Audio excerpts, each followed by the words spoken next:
Hey everybody, doing my own video. Zuri here. So excited to be here with you again. I just finished this amazing session I did with one of my clients, Pinterest, that was so powerful, and thought I would come on and share with you all as well, especially since I'm so cute. Gotta rock it when that happens. Anyways, one of the things I was talking about was really exploring the depths of self-care. And if you've been with me for a while, you know how important I feel that is in this life and in this world. The great news is that so much of the world is catching up. Pandemic has really spawned us to look at self-care in a whole different way. However, there's still so many more depths in which we can take it to really get to understanding self-care, soul care even, in that exploration. Now, for those of you who've done any workshops with me or what have you, you know I have a very different definition of self-care, in that I believe self-care is loving yourself enough to love yourself enough. And when you take on that perspective of self-care, it really just opens up the world as to how am I taking care of myself? How am I showing up for myself? And it allows for that to look differently at different times. Sometimes self-care is truly speaking our truths, accessing our power, having difficult conversations. Sometimes it's doing some of the difficult things in life, but that's truly caring for yourself, loving yourself to those depths, creating boundaries, letting go of toxic relationships, all those different types of things. That's how you care for yourself, as well as the good stuff and bringing in the good stuff and calling that in. So one of the things I really wanted to talk about today that we don't really look at is, what does it look like to care for your past, your present, and your future? Because so much of self-care, what we talk about, is the right now. And so much of what we talk about when we're talking self-care is almost a reactive and external thing. It's reacting to things that are happening in our lives, things that are not feeling good. And it's like, I got to take care of myself. I got to do self-care. And oftentimes it can be some of the external things that I'm going to do versus the internal things that need to happen. And so when we start to expand, what does loving ourselves enough to love ourselves enough look like, it really blows it out the water. And so let's just take a couple of minutes, and I want to talk about, what does it look like? Have you ever thought about, how am I caring for my past and even my future? And so when we look at caring for your past and self-care with that, it's, what are the things in my past that are no longer serving me, but that I have carried with me into my present? And that looks like this. What are some of the stories, the old stories that have been told to me, that I've been conditioned to believe, that I believe, continue to believe is true, that is not true? And so self-care would be, what are those stories that I need to let go of and release once and for all? It's looking at, where are there traumas that I've experienced that I haven't yet healed from? And that trauma happens in two different ways, whether things that we personally, physically experience, and they can be big or they can be little. And what are the generational traumas that we deal with, especially as Black women? Oftentimes there are so many traumas that we have experienced in generations past, going back through slavery and passing down, that we don't even realize, and that trauma winds up taking different forms that get passed on and passed on and passed on. We're holding on to stuff that's not even ours, that we're not even aware of, that's asking to be healed. And the reason I know it needs to be healed is because we're triggered so deeply by the things that are happening in our world, especially all of the different police brutality and killings and so forth. I fundamentally believe part of the reason why this is so painful is not just because it's still happening, which is painful enough, not because it's been happening, but because it also triggers the trauma, because this is generations in our lives that this continues to happen, and it triggers all of that within us. And those are things that are calling and asking to be healed. And so when we look at caring for our past, we think, oh, the past is well and done. It's not. There is so much of our past that we carry in that actually create a leaky container of our ability to move forward in this world as whole, healthy, and complete people.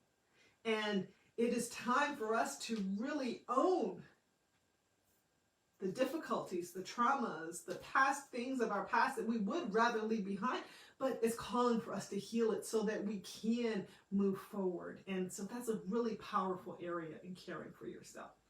And when you do that, your present looks completely different than it did. And so how you show up in your present and move through the world in present will start to transform itself.